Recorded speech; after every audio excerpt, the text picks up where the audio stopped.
Okay, let us see. Restream. Yeah, we are on. So let us begin, ladies and gentlemen. It is Thursday evening again, and we are back on Creator Live. My goodness, I'm sounding like a radio jockey or a video jockey.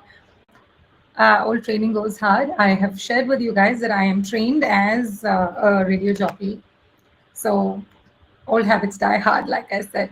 Okay, I hope you've been well since the last time that we met, which was Saturday for a lot of you and Thursday for a lot of you. So, welcome back. I'm so glad to see that there are people who are coming in for every session. Thank you. That's a very good testimonial, so to speak. It's a very good encouragement, also. So, thank you for coming back. It means that you're finding what we're saying here useful, and I really appreciate you kind of making us realize that. Okay, so I'm just gonna, when I see the chat again and I realize that there's stuff in chat, then I'll wear my glasses again. In the meanwhile, this is easier. So we're talking about one technique that emotionally intelligent people use a lot, and that is journaling. If you're joining us for the first time over here, we've been doing a series on on emotionally intelligent people on Thursdays and on mastery in leadership on Saturdays. Today, of course, is Thursday, so we are talking about emotional intelligence, emotionally intelligent people, etc. If today is the first time that you're attending this session, please do go and look on Creator's site on my live Coach Butcher live Instagram, LinkedIn, YouTube, Facebook. It's all there, so you won't miss out. Anywhere you are, we'll be there with you. Thank you, Team Creator. Yeah, I checked and I saw, and then I just started off. So coming back, if you haven't seen any of this series before, please do go and see. It'll hopefully expand your horizon a whole lot more on what emotional intelligence is and what does it look like in real life. What are some of the things you can do, whether you're a professional, you're a home person, you're a student, you're a teacher, whatever your work, whatever your life might be, emotional intelligence actually has the capacity to fit right in. So please do go ahead and see that. Today we are almost at the fag end of the series, and we're talking about journaling. Journaling is what? It's the art of writing down in a book, in a diary, much like Shakespeare used to write his plays. But it's the simple art of expressing yourself in a book. Sometimes people use online journals, which we will kind of talk about today as to why they may not necessarily be the best thing for you to do, especially if you're looking at journaling to build your emotional intelligence. If you're looking just to dump your thoughts, by all means, if you want it in a safe electronic space, which is password protected, nobody can look at it, and so on and so on, by all means, go ahead and use it. But if you are actually looking at building on your emotional intelligence, doing what is known as self-management or self-regulation, you can use either of the two words. Journaling is such a powerful technique. It's a written exercise. It's a written exercise that allows you to express your emotions, your feelings in a written format. And you'll be surprised, it's been practiced for thousands of years. Thousands of years. It's just gaining momentum now. For the past about 10 years, the study has gained momentum, neurology or neuroscience and journaling.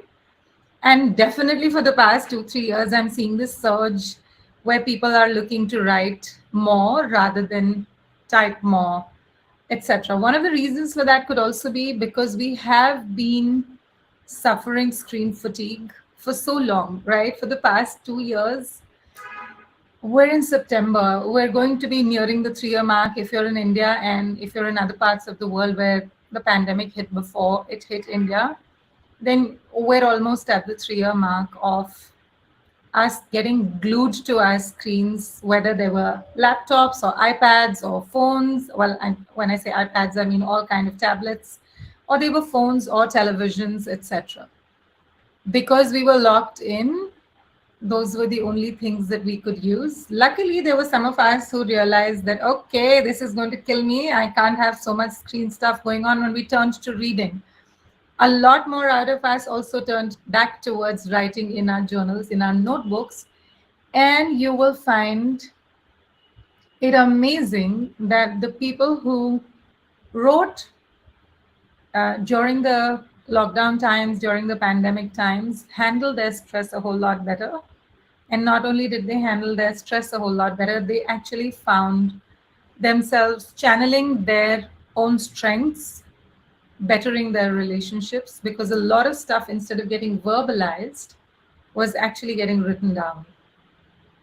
Hey Shubham, no, you're not late at all. We just started with talking about a little context setting. If you've missed the sessions before, where can you go?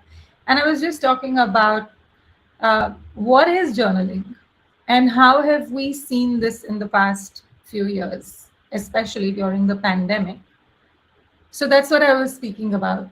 There was a study done in 2013. Remember, the study on neuroscience and journaling has not been very old. It's only been in the past 10 years or so.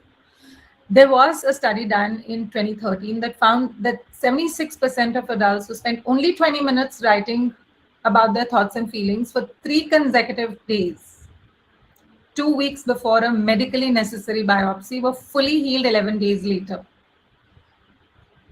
And meanwhile, 58% of the control group that was not writing had not recovered. Can you imagine that? They had to go through a biopsy. A biopsy necessarily, normally, hey Kirtan, nice to have you here. A biopsy would normally necessarily mean not very easy to deal with diseases, right? Usually terminal diseases, usually cancers, and so on and so forth. If somebody could actually beat their cancer just by writing, something to think about. The same study concluded that even 1 hour of writing, 1 hour of writing about distressing events, actually helped people make sense of those events and reduce the stress. And we'll talk a little bit more about how that happens. Before that, I want to share about this lead researcher on expressive writing in the University of Texas in Austin. And his name is James Penbaker. I forget his middle name, but it's James Penbaker. And he found that when we translate an experience or something we're holding secret into language by writing it down, we actually make the experience even more easy for us to grasp. We say I can't wrap my head around it. You'll find it easier to wrap your head around something when you write it down. I can vouch for this. I do it a lot. I do it very often. And I'll share an exercise with you that you can do towards the end of this. But he actually found that down. And I'm just going to remember his quote. I'm going to just hold on. I'm just going to read it out.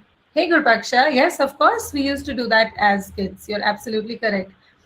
Right. So what James Penbaker said was, emotional upheavals touch every part of our lives. You don't just lose a job. You don't just get divorced. You don't just fail. This is what I'm adding myself. You don't just get rejected. There's never anything I just got. It's usually I got divorced. I lost a job. I was accused of stealing. I was accused of not being efficient. I was accused of not being kind, etc., etc., etc. So you don't just lose a job. You don't just get divorced. These things affect all aspects of who we are. Our financial situation, our relationships with others, our views of ourselves, and therefore our relationships with others, etc., etc., etc. And then he says, writing helps us focus and organize the experience. And I'm adding, into something that we understand with ease, into something that doesn't seem like it's attacking us. When we write it down, it actually allows for us to be able to make sense of what's happening, which we might not have been able to if we just allowed it to keep running in our heads. The best way, remember this, to cope with an up and down relationship, a breakup, is to write. We've all been through this. We've all written letters. Of course, the new age youth find it very difficult to comprehend when I say write. If I have people who, youngsters who come in for coaching, and in my coaching, I always give people home plays to do. And they find it very strange when I tell them, no, I don't mean use Samsung Notes, or I don't mean use iNotes. I mean write. Really, ma'am, you want me to write with pen and paper? Well, use pencil. Use color pens. I don't care. Just write it down with your hand in a notebook which you can keep secure and safe for yourself. The best way with an up and down relationship, with any situation that you're going through which is causing you an emotional upheaval, is to turn to your journal.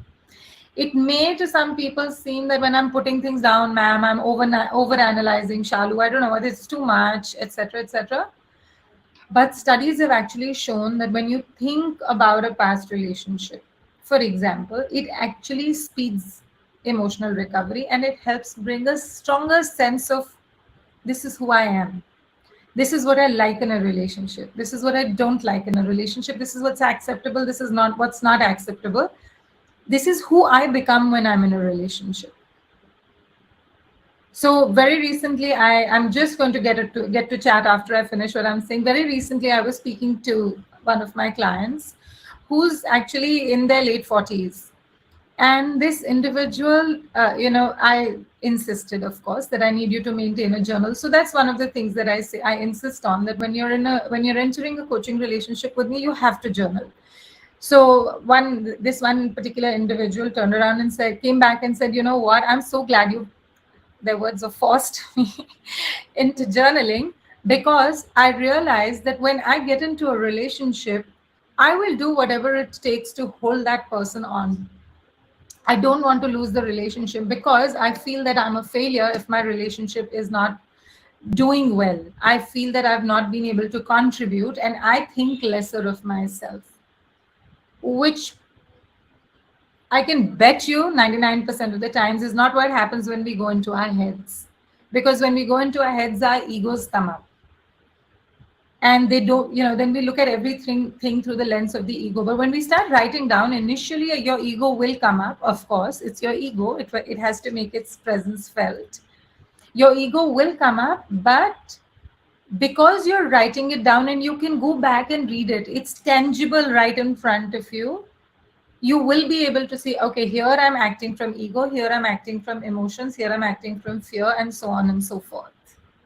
That's the power of journaling. And now I'm going to look towards my right to go and see what's on chat. So don't think I'm not looking at you guys. Hold on. Thank you, Vinay. I do public reading. I will share maybe some more about that a little later. Oh, lots of stuff there. Thank you so much for engaging on chat today. Hi, Prerna. I'm just going to come back. So Gurpaksha says, yeah, it works for adults too. It does. Journaling works at any age. It doesn't matter what age you are.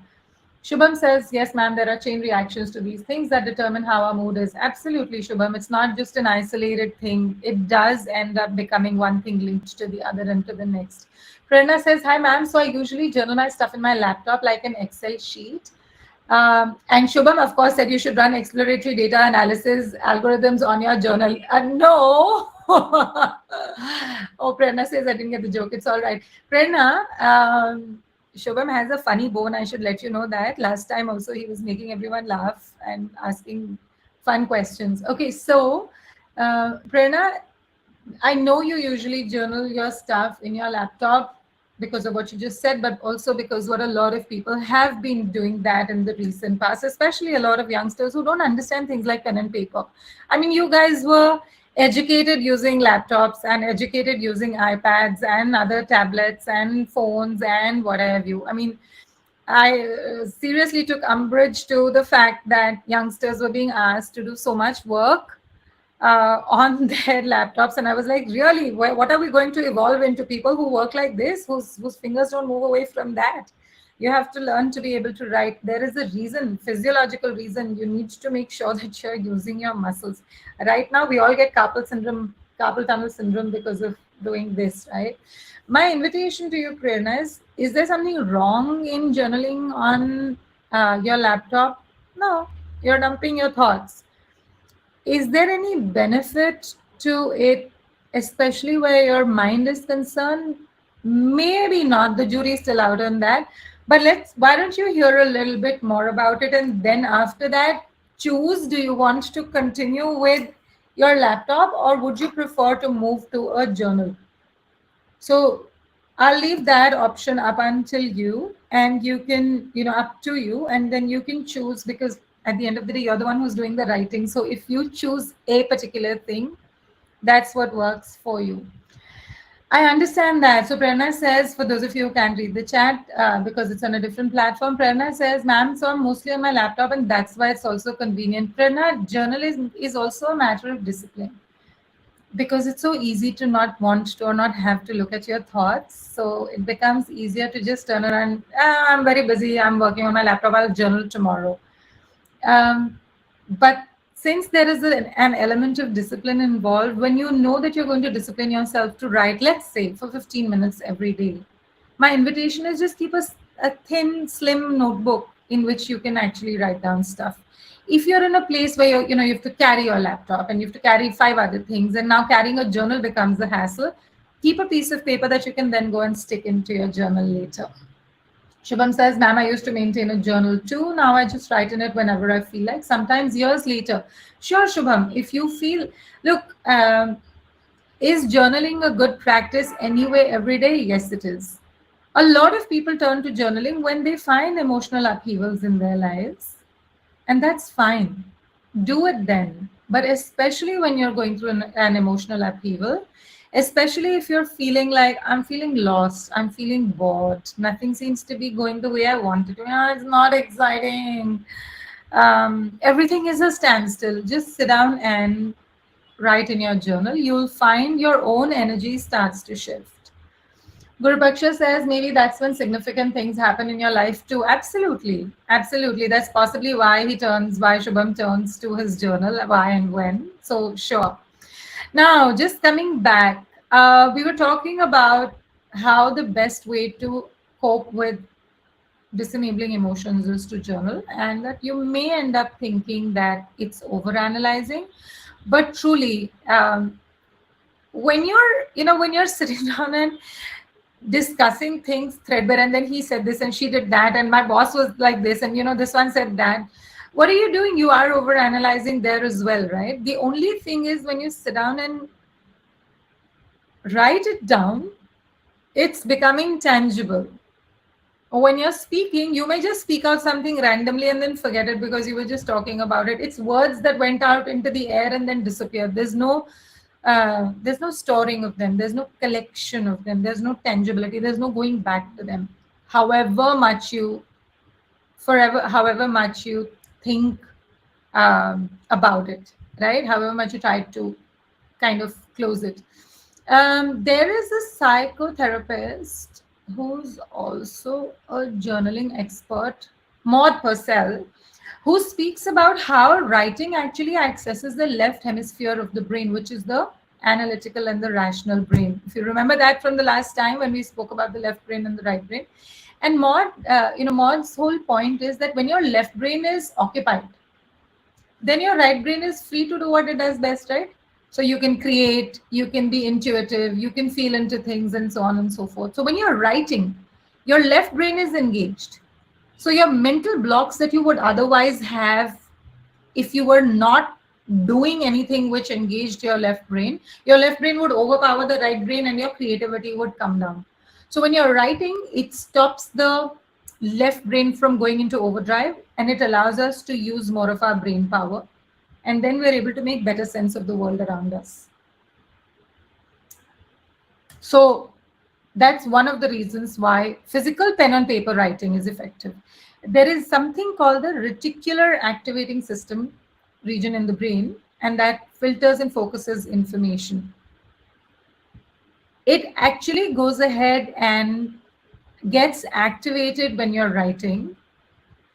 Dopamine gets triggered, and that can actually help regulate emotional responses and improve mood. So journaling actually ends up becoming therapeutic. And it's not just me saying these things. I was just looking into the chat. It's not just me saying this. There's actually research being done by UCLA psychologists. They were researching it, and they were trying to see how expressive writing or journaling can actually improve cognitive functions of your brain and work on anxiety. So what they did was they combined their study on modern science, on testing the various regions of the brain with Buddhist teachings. And guess what was the first place they reached?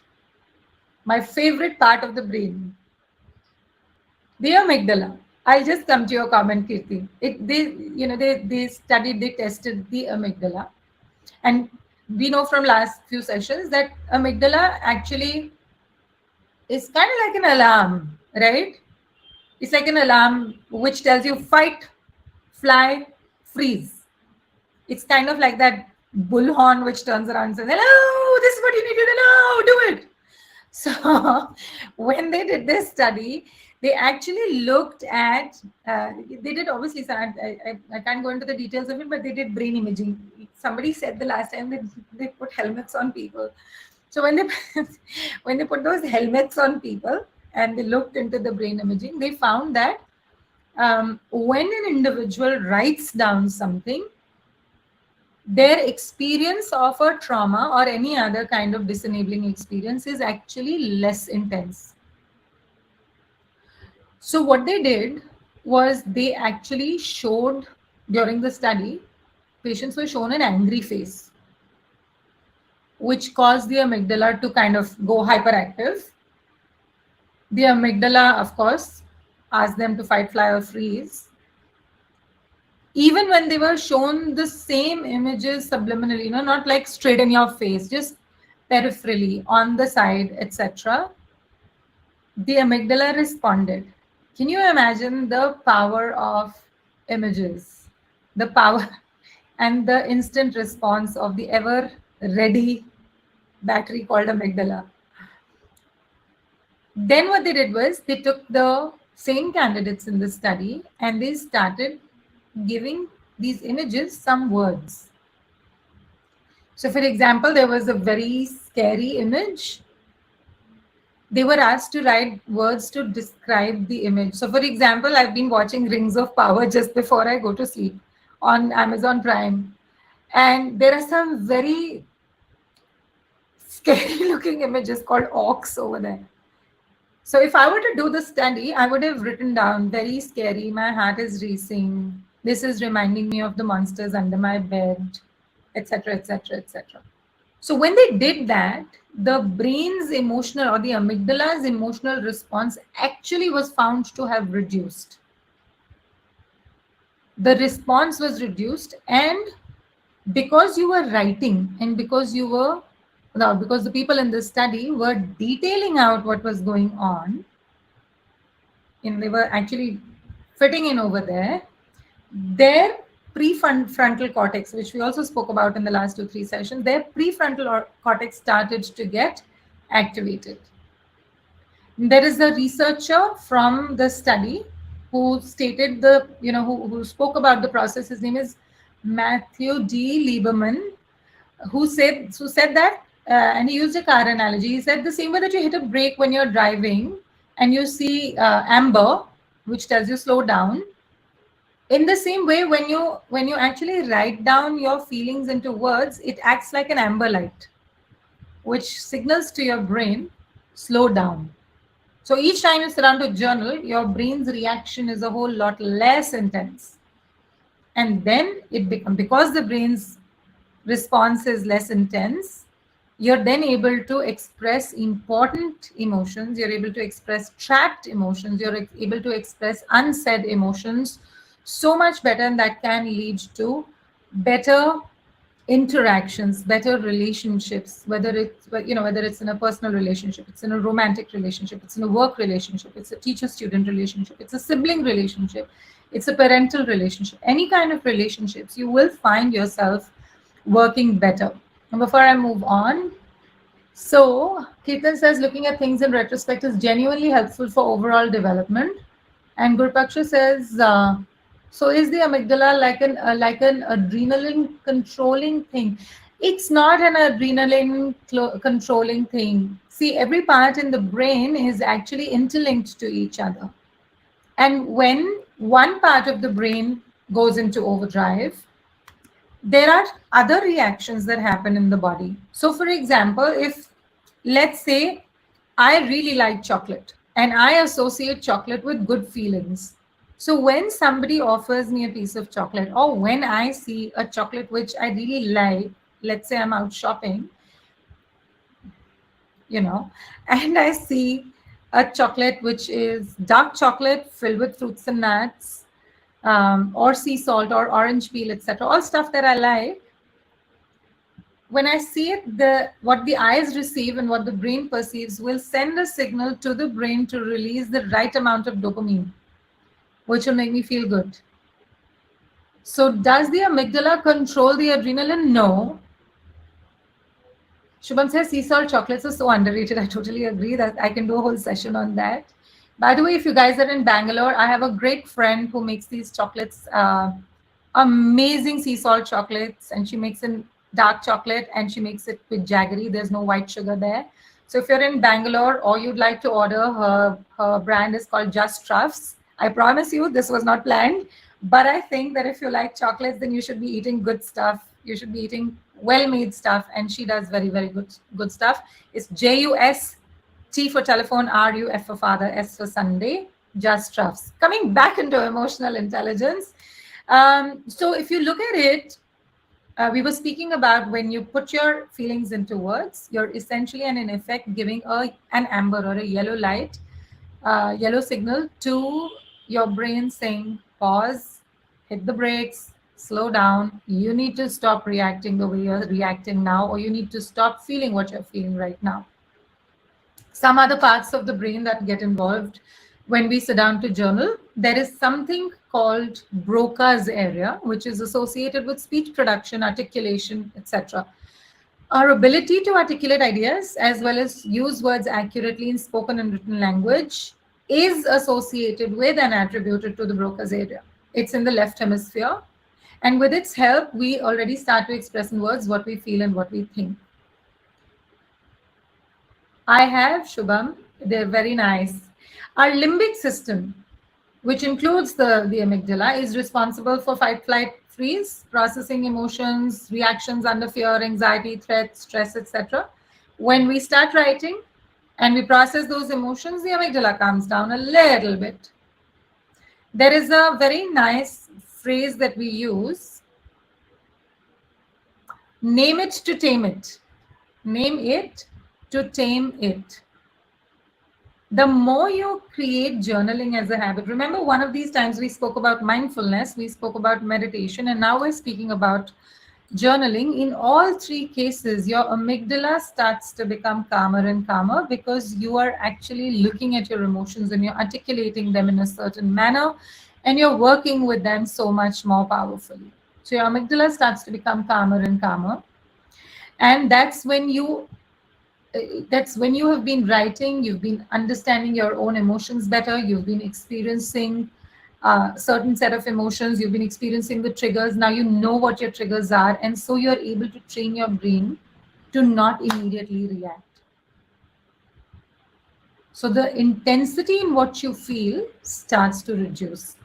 Another thing is, and it's been often spoken about, that when we're writing by hand, even when we take notes from when we're learning something, for example, if you were taking notes right now, this information starts to pass way easier from your short-term memory to your long-term memory. It's kind of like your signal, the signal that your brain gets is, I'm writing it down, it's more important.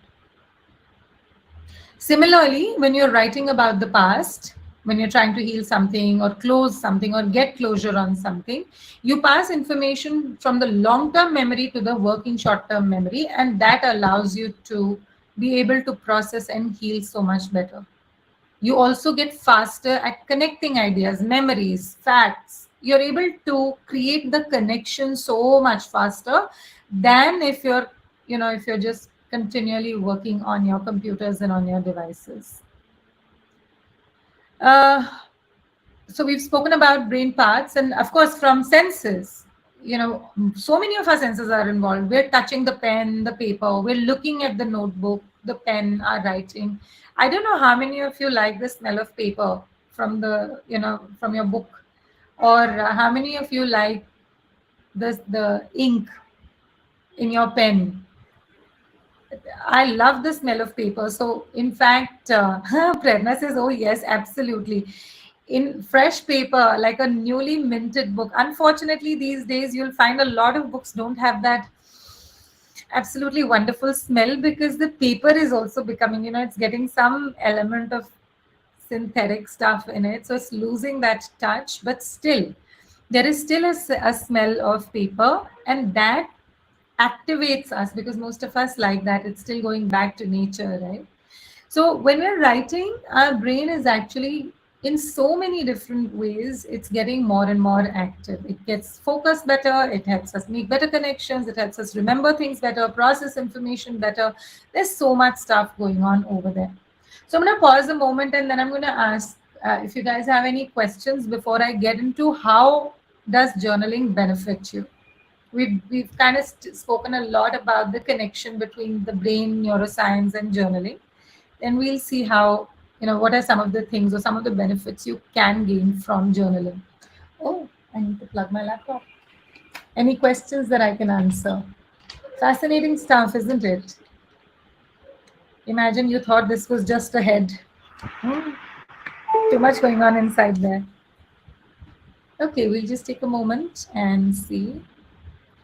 Okay, everyone joining in on Instagram Live, I appreciate the fact that you like my energy. I appreciate the fact that you find me beautiful, but there is a lot more to me than that. And there is a lot more to these sessions than just me being a beautiful being talking over here with great energy. So if you're here, please do attend the session to learn something new. Thank you. Okay, doesn't look like there are any questions. Oh, there is. Thank you, Guru Paksha.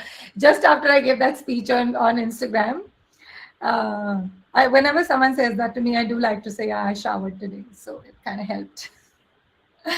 Okay, so let's talk about, Kirtan says, yeah, of course, Kirtan, totally laugh out loud. It does help to break the ice when people tell me that, or it does help to reduce some of the stress in the environment. Okay, so let's take a look at what are the benefits of journaling. Of course, we've just spoken about all these brain studies. So what do you think is the first benefit? I've spoken to you about so much of what happens in the brain and when you write down what all goes on. One of you tell me, what is one of the benefits of journaling?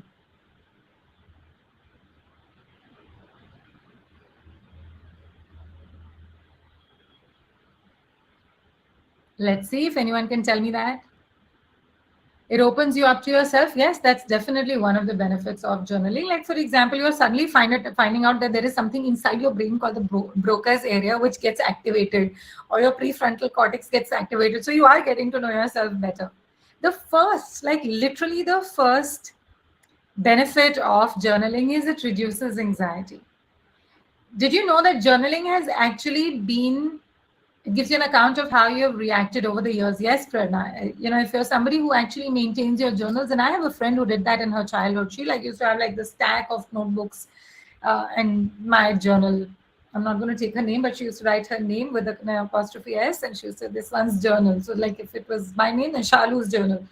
And she maintained it for a really long time. So she found out, she was able to see her patterns. There are these journals which are 5-year journals, and what they've done is they've taken one day of every day of the year, they've made a page, and they've given you space to write every year. So if today is the 29th of September, I can write in that journal today, and then I can go back next year on the same page, and then I wish I had that discipline of doing it every day, 15 minutes a day. But I find myself doing it every third day, every second day. If I had done that, I would actually be able to see how I have evolved over the past 5 years. Kirtan says, yep, journaling can definitely help with emotional instability. I'll be recommending that to my ex. Start yourself first, Kirtan. And then you go ahead and you tell your ex what to do. And Amar says it calms us down when we write. Absolutely. So the first benefit is it reduces anxiety. I was saying, did you know that it has been found out that journaling is found to be the best thing apart from going and speaking out in front of a therapist or a coach or a counselor, etc. And the Michigan State University did a study, and that actually gave the first neuroscience evidence of the power of journaling, wherein the study that they did, they realized that the brain has these cognitive resources, right? Again, in the prefrontal cortex and everything, they found out that writing frees up those resources. If you work on the premise that worrying takes up my cognitive, my thinking resources. If I'm anxious, if I'm worrying, I am I am actually not being able to do other things that I need to do because I'm spending so much time in worrying. So in the study, what they did was they asked one half of the group to write about their deepest thoughts and feelings about any upcoming task, and the other wrote about what they did before the day before. When they actually came down to the study of it, both the groups performed at roughly the same level for speed and accuracy, but those who had journaled, the journal, the part of what were their deepest thoughts and feelings about their upcoming task, they actually performed way more efficiently using fewer brain resources. So if I were to use the, same, like earlier we were talking about the brakes, if I were to use a car analogy again, imagine you are, if you've done journaling, then you're going from 0 to 60 in 3 seconds.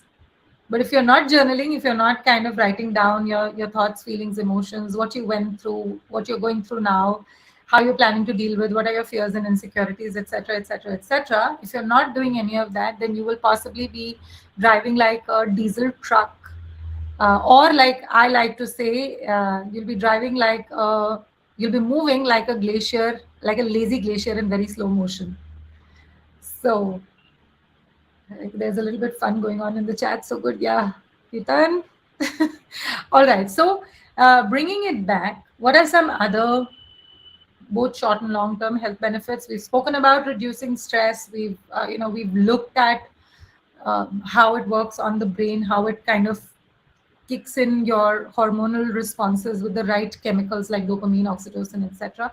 Can you imagine that writing or journaling can actually strengthen your immunity and decrease your risk of illness?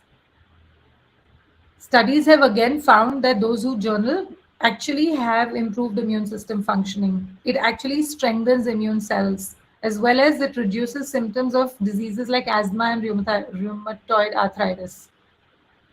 It improves liver and lung function. It helps combat certain diseases. It actually even helps heal wounds faster. It saves you from cancer. Okay, so I hope you have it.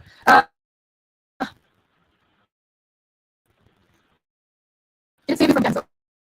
If I have to explain to you how cancer occurs from a spiritual or energetic perspective, what I understand about is that in our body, cells are produced by the action of the chakras. We all know chakras, if you don't know chakras, they have their energy centers in your body. We are energy, the energy solidified. And what happens is you have the energy center, you call it the ajna, or the Adya chakra, or the correct. This sends a command to what is known as your root chakra or your Muladhara chakra or your base chakra. The command goes via your solar plexus. Solar plexus is also a chakra or energy center. And when you are very deeply surrounded by negativity, your solar plexus chakra, which is also the seat of all your emotions, it starts to get clogged. So it's kind of like a, I'm sorry to get that, I can hear my, I can see myself also move in slow motion on this. So I'm hoping we're not going to do a tab crash again today. It happens in every session. Can you hear me now? Just let me know, and then I'll come back to my explanation. I seem to have the same. Can you guys hear me now? Would you let me know, please? Okay, we seem to be facing a little bit of issue. Can you hear me? No, okay. Let me just refresh, guys. I'm just going to put on the chat that I'm refreshing, and then it's not letting me refresh. Not letting me chat. Okay.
So I'm Pooja's not here, so I will miss it.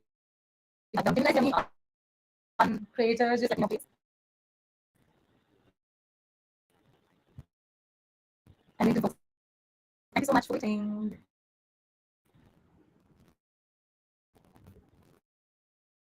In bigger, am I audible? Am I visible? Maybe I can shut down my video for a bit and then see if it gets better. Can you guys hear me?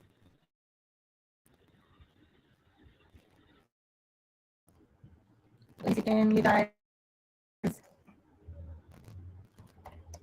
hear me?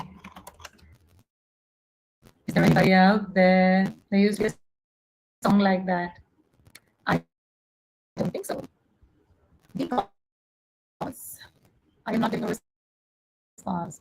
Okay, is it still very bad? I'm going to try. Oh no. I'm so sorry about that. Maybe the entities don't want me to speak about the chakras and cancer. It starts working randomly in between. Okay, so what I'm going to do is I'm going to continue to speak on Instagram. Hopefully this is recording okay. And my invitation to you would be to go back and listen to it, whatever part you're missing. Is it still random or can you hear me?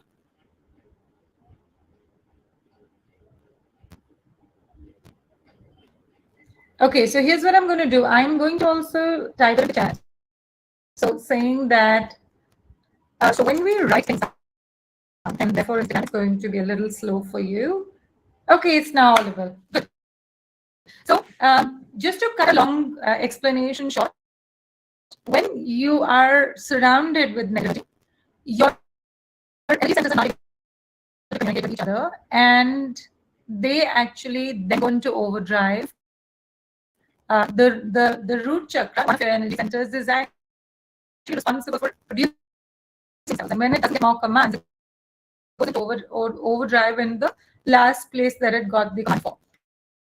So can journaling help you? Of course it can, because it will reduce the amount of emotional stress that you're going through, right?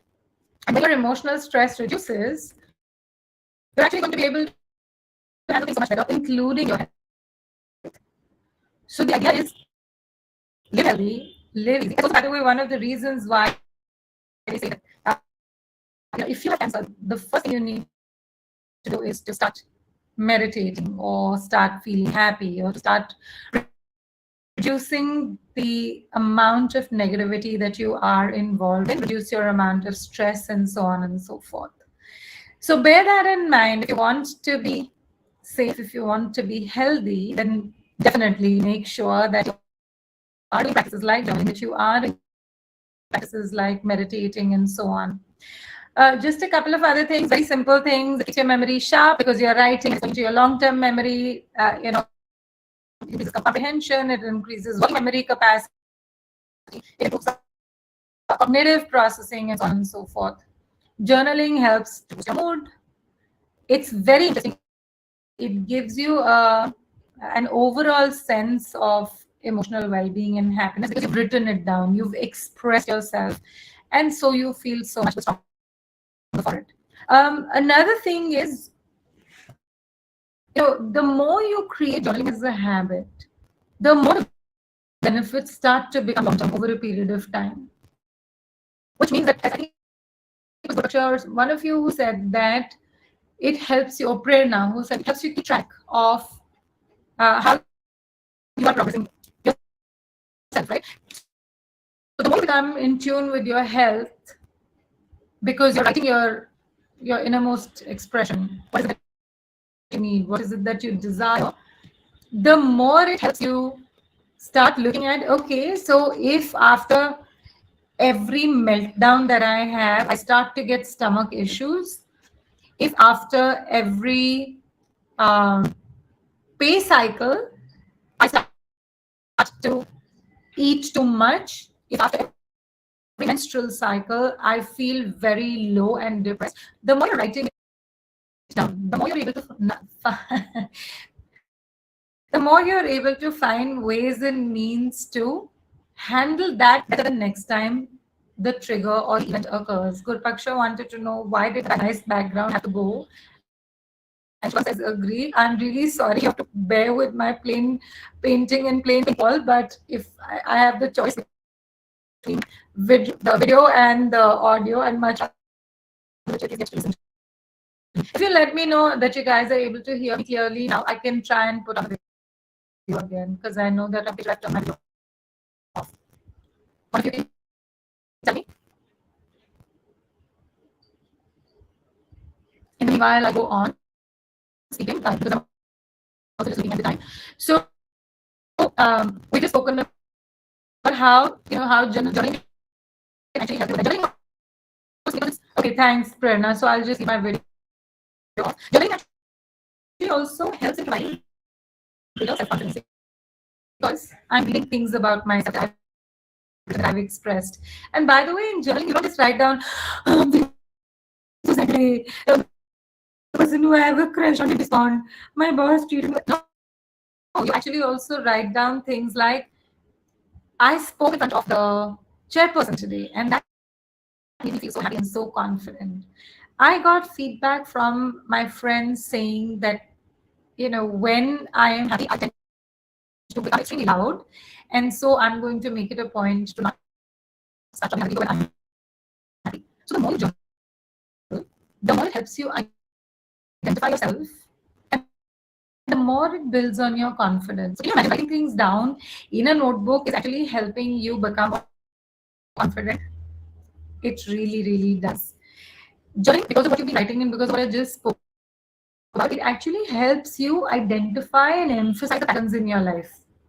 Research even shows that journaling can help people develop more structured, more adaptive, and more integrated processes or programs, or yeah, those are the words that come to my mind, around themselves and around the world.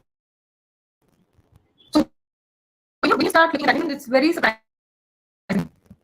Journaling is helping you give a lot more structure and develop a lot more structured ways of working for yourself, because you're finding out things about yourself. So it's activating your left brain. And at the same time, because it is journaling, because it is taking your mind away from unnecessary left brain activities, it's engaging your right brain creativity. And so now you suddenly have full brain power. You're doing your left brain thinking because you're becoming more and more structured in your way of communication, in your way of expression. And because you're not unnecessary stuff going on in your head, you're able to access your creative power. It's a wonderful, wonderful, wonderful activity. It truly, truly fosters and encourages and enables growth.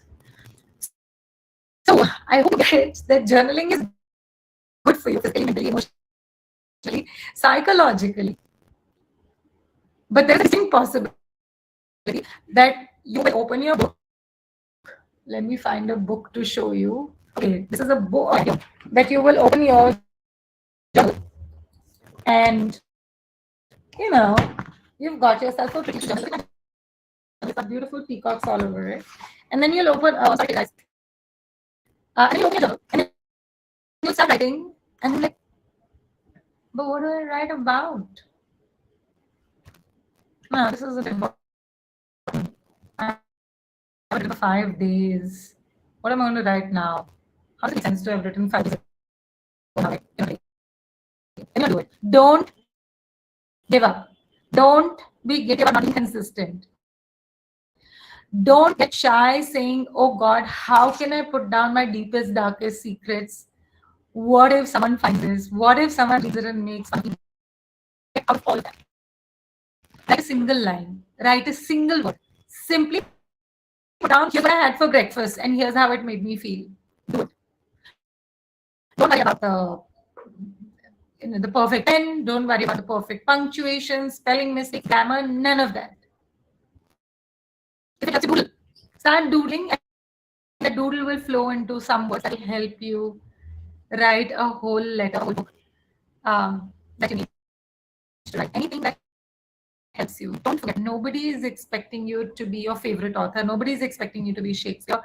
Nobody is expecting you to be, the best author on the planet. This is your journal. This is your space.